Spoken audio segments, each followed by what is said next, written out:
Speaker Nancy Pelosi in hot water for breaking one of her own rules, accused of skating around the new metal detectors outside the House chamber. The rule imposes a fine on those who break it, and a group of Republican lawmakers say Pelosi should have to pay it too.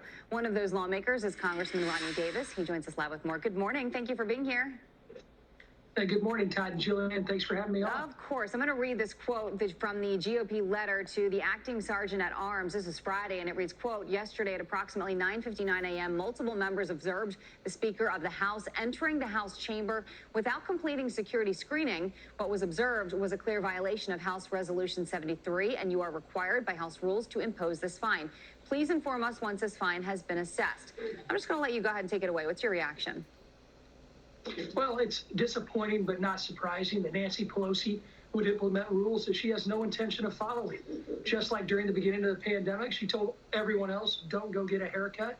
She decided to go in and get one in San Francisco. After January 6th, the Speaker decided to install metal detectors in the Capitol when there's been no internal threat whatsoever within the Capitol. It's outside the Capitol building and along the perimeter where every threat is. But then she decided to double down on that and impose a $5,000 fine for any member of Congress who goes beyond those metal detectors without a security screening. Well, one of my Republican colleagues was fined $5,000 for doing exactly what I personally witnessed Speaker Pelosi doing by walking directly into what we call the Speaker's lobby and onto the House floor just the other morning. Now, Speaker Pelosi's office has not yet responded to Fox News' request for comment, but Congressman, what excuse are you expecting as to why this rule does not apply to her? Well, I would have expected an excuse by now if she had an excuse. I think she's just going to try and get the people that are under her jurisdiction, like the Sergeant at Arms, who was appointed directly by the Speaker and was appointed directly by the Speaker immediately after his predecessor was fired on January 7th. So if they want to stall this, they can stall it all they want. But we expect rules, if they are going to be implemented fairly. And when they're not, it's the good men and women of the Capitol Police that are actually affected by this disproportionate implementation of the rules. Congressman, we want to get your opinion on this because just about 15 minutes ago, we had a retired U.S. Army captain on the show, and he said he was turned away from getting the vaccine from the VA because of his income. Under federal law, how much money a vet makes annually is one of those factors in determining whether they're eligible for its cost-free services. Take a listen to what he had to say.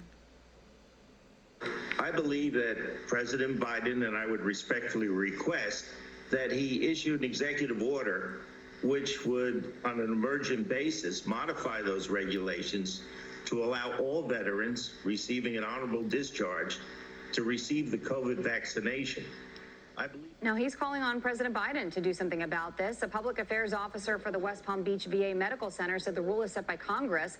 Should Congress take this up? Should the president do something about this? What is your reaction? Well, clearly, I think it's something that needs to be addressed by the VA. I'm not surprised that the problems exist within that federal agency, and I would hope that newly enshrined VA Secretary McDonough can address this situation. And it's right now less about, in my opinion, individual cases, because we need to look ahead when we know that the increase in exponential availability of vaccines is going to be across this great country and even in the state of Florida. And what I've seen out of the Biden administration and what I've seen on Capitol Hill from people like Nancy Pelosi is they don't plan ahead.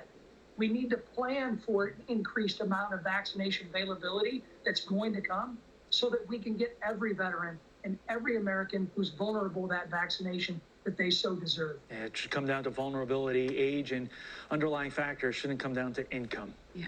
Congressman, we appreciate your time this morning. Thank you, sir. Thank you. Thank you.